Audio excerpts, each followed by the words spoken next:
It's a fundamental principle of US governance. The checks and balances structure is designed to prevent any one person from wielding too much power. But in the first 100 days of his second term as president, Donald Trump has largely succeeded in outplaying this system. He got into action on his very first day, signing, as he'd promised throughout his campaign, a large number of executive orders. These written directives instruct government to take specific actions, and in 100 days he signed well over 100 orders. Among his first was the blanket pardoning of 1,500 insurrectionists convicted for the attack on the Capitol. Some of his orders have been taken to the Supreme Court. Birthright citizenship is about slavery.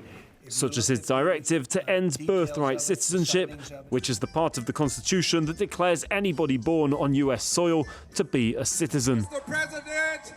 Trump is seeking to ban automatic citizenship for children whose parents are in the country illegally, but his order was blocked by federal district courts in 3 states.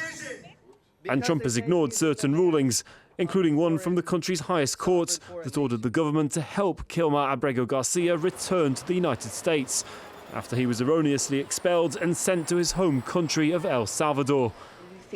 Another decision by a federal court forbid his administration from banning the Associated Press news agency from the White House, but the president has yet to act on this too. Donald Trump and congressional Republicans have also threatened to impeach judges going against his agenda, such as James Boasberg, who Trump labelled a radical left lunatic, after the judge ordered a temporary halt to the deportation of alleged Venezuelan gang members. Meanwhile, 2 judges have been arrested by federal authorities, accused of interfering with the administration's immigration agenda. And several investigations into Trump, started during the previous administration, have been halted. Career Justice Department lawyers have been fired without explanation. Dozens are fighting their dismissals, some of whom had worked on investigations into the attack on the Capitol. But he hasn't just gone after civil servants. Private law firms are also in his sights, with Trump's executive orders placing restrictions on 4 major law firms that have represented clients who've challenged his policies in court or represented people who've previously investigated him.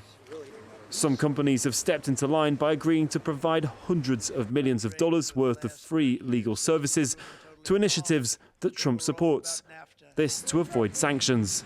The American Bar Association, which the White House labelled a, quote, snooty organisation, said that the Trump administration is attempting to tip the scales of justice.